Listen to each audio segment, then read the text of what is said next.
So even Farina doesn't know the truth? You've never once let her in on the full plan?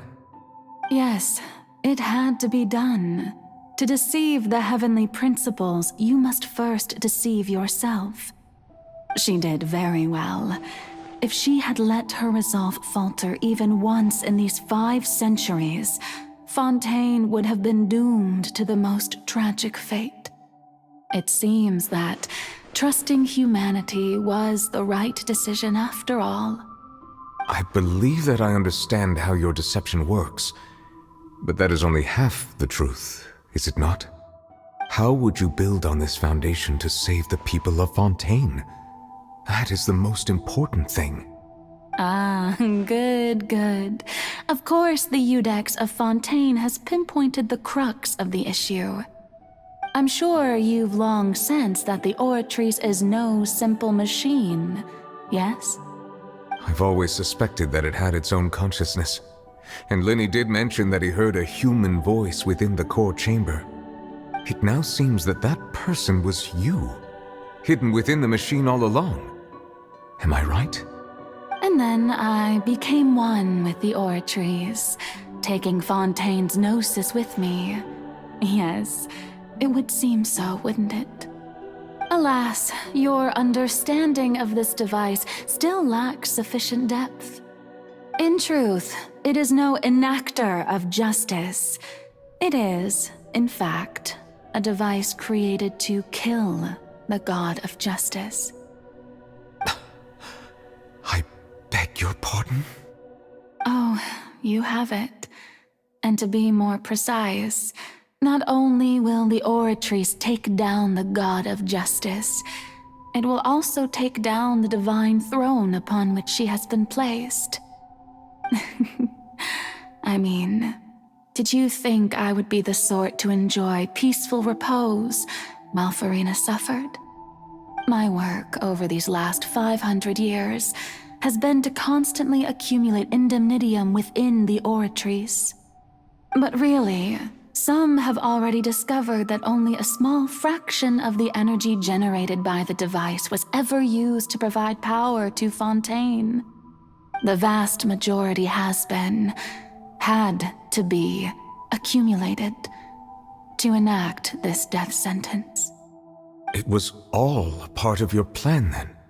Both the trial and the sentence? Indeed.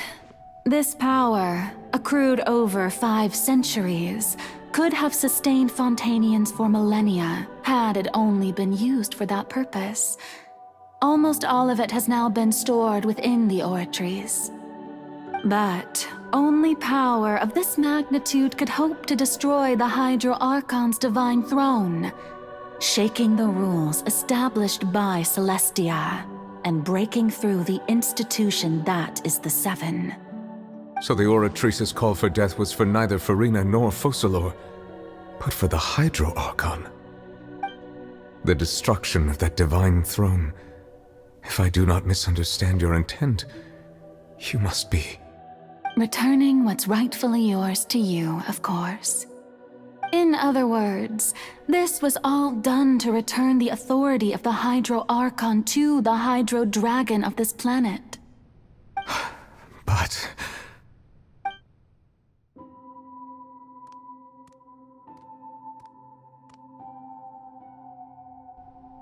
Oh, what? Getting sad again, are we? The authority of the ancient dragons shall soon be yours once more, O Hydro Dragon Sovereign. And this is the face you make. all you've done throughout the years is just so you can sacrifice yourself at the very end. I've never quite seen it that way, you know. Even now, I'm quite pleased at how well my deception worked.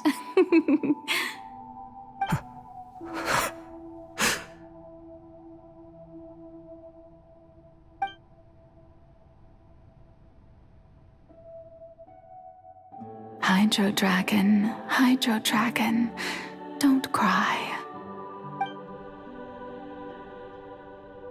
I must say, had it been within my rights, I would have loved to judge the heavenly principles themselves. Were they not guilty of essentially the same crime? Egeria stole the power of the primordial sea, and the heavenly principle stole the power you ancient dragons possessed. I, for my part, am the god of justice.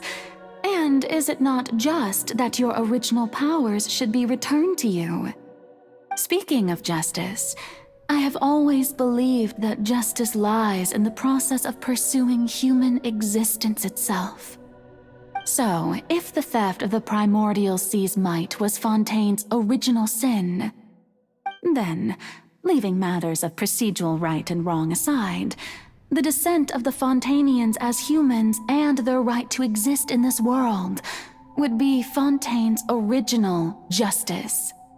In other words, existence was Egeria's justice, and to me, justice is the continuation of that existence. Defying the prophecy and ensuring that Fontaine's people shall live on, that should be the justice enthroned over all others. At this point, we, whether it be myself or all other Fontanians, have shouldered the burden of this sin for far too long. Iudex Nervillet, the highest judge in our land, when you regain your full power as an elemental sovereign, what verdict shall you pass upon us? So when I was invited to the court of Fontaine to serve as Iudex, I see now that that was your idea too.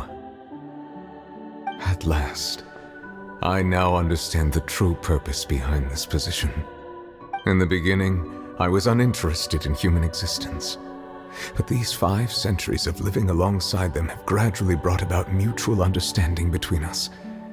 And I have even attempted to feel as they feel.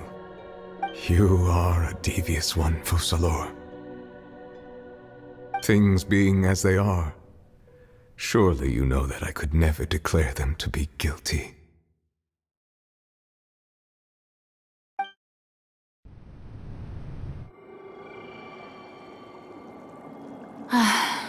The hour of my execution is almost here.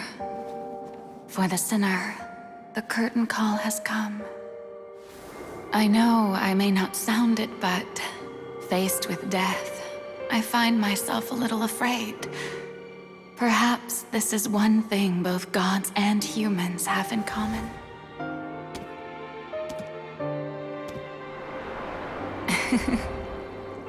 Farewell, Nervillet.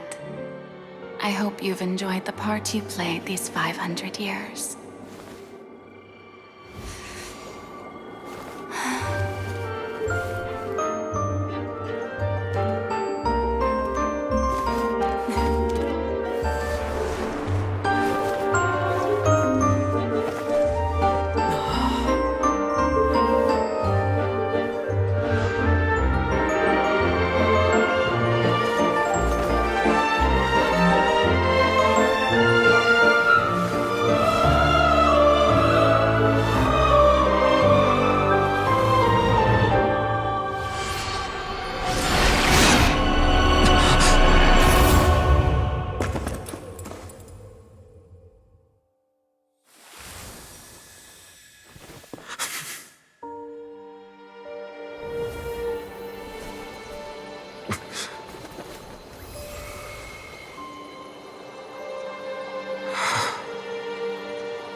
Iudex Nervillet.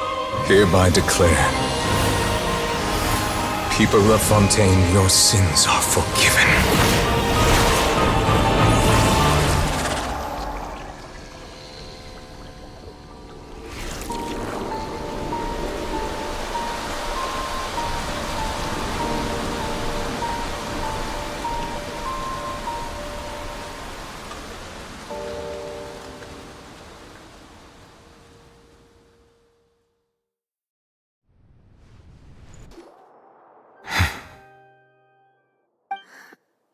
What just happened? Has the death sentence been carried out? Was that bright light some sort of misdirection? I have a feeling that something huge just happened. But since we're all still alive and haven't been dissolved, I assume whatever happened was good for us. It's time to end this. We must mete out punishment to that beast. Didn't you say just a moment ago that it can't be defeated? I have gained the strength sufficient to deal with it. Through certain means, I now have the ability to separate the power of the Primordial Sea from that creature. We should seize the opportunity to pursue our quarry. Traveler, now that the Oratrice can no longer function, I require an executor to help me mete out justice. The root of the calamities befalling Fontaine, the beast that enacts the prophecy. Its name is the all-devouring Narwhal. Come with me, traveler. The hour of execution has come.